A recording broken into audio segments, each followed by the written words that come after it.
자, 일단 어제 일본이 같은 조에 속해 있는 인도네시아를 완파했습니다. 3대1로 승리를 거두고 D조 2위로 아시안컵 16강에 진출을 하게 됐는데요. 인도네시아는 신태용 감독이 또 이끌고 있는 팀이기 때문에 좀 한국 팬분들은 기대를 가지고 지켜봤죠. 신태용 감독님 해주세요.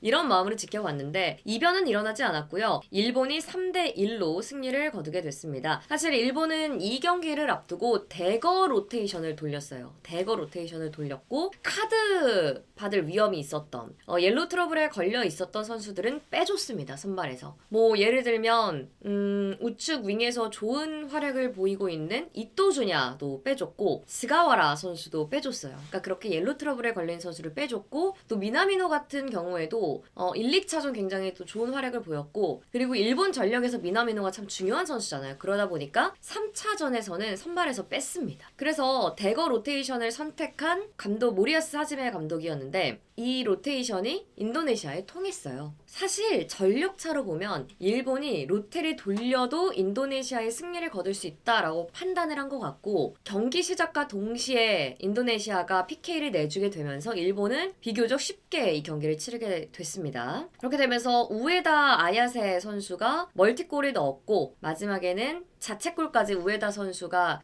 좀 이끌어내면서 굉장히 좋은 활약을 보였습니다. 하지만 어제 경기에서도 일본에서 좀 크나큰 약점이 발견이 됐죠. 바로 스즈키 골키퍼. 1차전 베트남전, 2차전 이라크전에서 엄청난 실수를 범했던 스즈키 골키퍼가 어제 경기에서도 실수 장면이 나왔어요. 근데 이게 뭐 심각한 장면은 아니었어요. 실점까지 이어지는 장면은 아니었지만 그래도 인도네시아가 수비적으로 내려와 있어서 그랬지 계속 공격적으로 올라가서 득점을 하려고 노력을 했다면 다른 팀들처럼 그러면 스즈키 쪽에서 더 실수가 많이 나왔겠구나라는 생각이 들었거든요. 그래서 만약에 16강에서 한국과 일본이 만나면 스즈키를 공략하라. 스즈키를 공략하라. 왜냐하면 지금 스즈키 골키퍼가 1, 2차전에 불안한 모습을 보였음에도 3차전에 그대로 나왔어요. 그러니까 다른 골키퍼들도 스즈키 골키퍼보다 더 뛰어난 베테랑 선수가 있는 것도 아니고 경험이 많은 선수가 있는 것도 아니에요. 그렇기 때문에 그냥 스즈키를 믿고 가자라고 생각을 한 것 같은데 이게 3차전에서도 불안한 모습이 몇 번 나왔단 말이에요.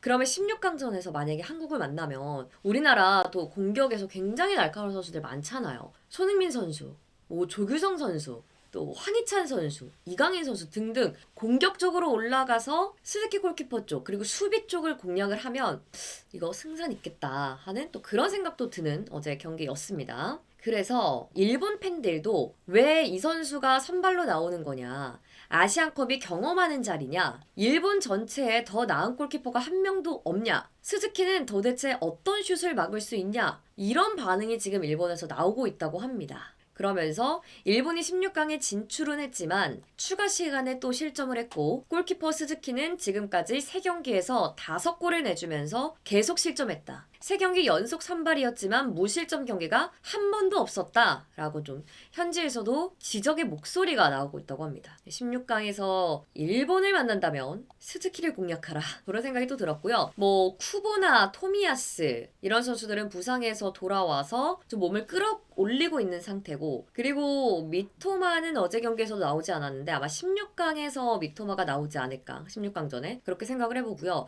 그리고 일본이 1, 2차전과 달리 어제 확실히 좀 선수들이 폼이 올라오고 있는 게 느껴졌어요. 이 선수들이 조금씩 제 컨디션을 찾아가고 폼이 올라오고 있구나라는 게 느껴졌거든요. 특히 저는 이토주냐 선수가 우측 윙으로 뛰잖아요.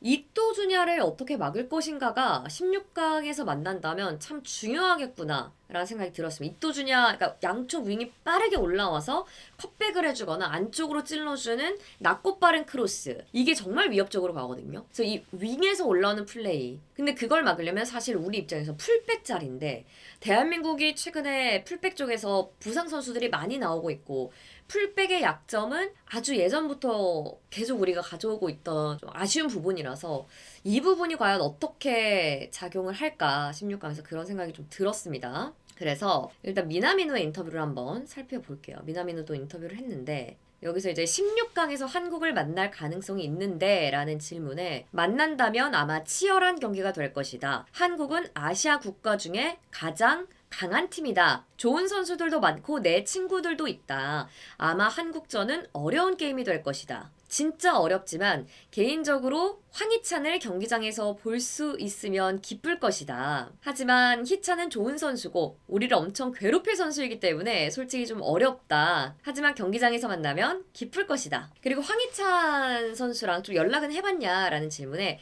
아직 하진 않았다. 희찬 아직 부상인가요? 저번 경기 안 뛰었죠? 라고 했는데 팀 훈련을 소화했다 라고 대답을 하니까 그럼 내일 경기는 뛰는 건가? 라고 얘기를 했고 아마 16강전은 나올 거다 라고 얘기했더니 그러면 문자 한번 해봐야겠네요 라고 얘기를 했어요. 그래서 이제 미나미노 선수랑 황희찬 선수의 이런 좀 그런 우정을 한번 이제 인터뷰에서 보여줬고요. 이 짤츠부르크의 핵심 선수였죠. 홀란, 미나미노, 황희찬 요 세 명 선수가 짤츠부르크 시절에 굉장히 이제 좀 친한 사이였고 공격을 이끌었던 삼각편대였는데 아직도 좀 우정이 이어지고 있구나를 알 수 있었던 그런 인터뷰였고요. 쿠보 선수 인터뷰도 전해드릴게요. 쿠보는 또 이강인 선수랑 절친 사이로 알려져 있잖아요. 만약 한국과 만난다면 친한 친구가 있어서 기쁠 것 같다. 한국을 만나면 나의 첫 한일전이라 좋은 동기부여가 될 것 같다. 그리고 다음 경기에서 만날진 모르지만 나는 강인이가 아무것도 못했으면 좋겠다. 약간 좀 장난기 어리게 강인이가 아무것도 못했으면 좋겠다. 웃음. 우리가 만나게 되면 한일전만 빼고 그가 다 잘 됐으면 좋겠다. 한일전에서 내 친구 강인이 못했으면 좋겠어. 근데 그것 빼곤 다 잘 됐으면 좋겠어. 둘이 또 친해서 이런 얘기를 또 했고요. 그리고 뭐 바레인이 아마 내일 경기 이기면 한국이 우리랑 붙을 수도 있다. 누굴 붙을지 모르지만 우리 경기에 집중하겠다. 이런 인터뷰를 했습니다. 찐친이네. 이렇게 인터뷰 자리에서 이렇게 얘기하기 쉽지 않잖아요.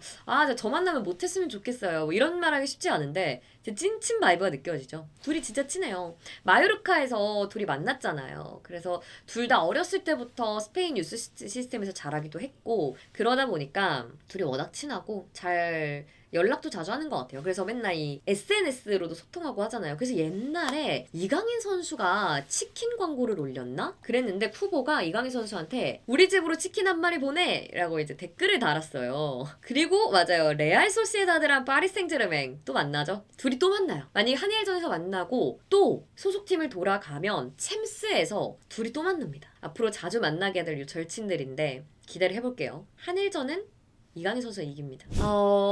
16강전에서 한국과 일본이 만날 가능성이 지금 상당히 높아졌는데 미나미노 선수도 황희찬을 만날 가능성에 대해 얘기했고 쿠보도 이강인과 만날 가능성에 대해 얘기를 했어요. 이 절친 선수들이 많아요. 같은 클럽에서 활약을 했던. 그만큼 벌써부터 좀 긴장이 되고 재밌을 것 같고 16강전, 한일전이 성사가 되면 여러모로 참 뜻깊겠다라는 생각이 듭니다, 여러분. 오늘 말레이시아전 우리가 당당히 롯데는 돌렸으면 좋겠는데 롯데 돌리고 승리 거둬서 일본도 롯데 돌리고 승리한 거잖아요, 어제. 롯데 돌리고 선수 실선수 쉬게 해주고 그리고 풀 충전해서 딱 1군 대 1군 당당하게 결승에서 못 만나지만 16강에서 만나서 멋지게 한번 싸워보자. 한일전 기대해보겠습니다.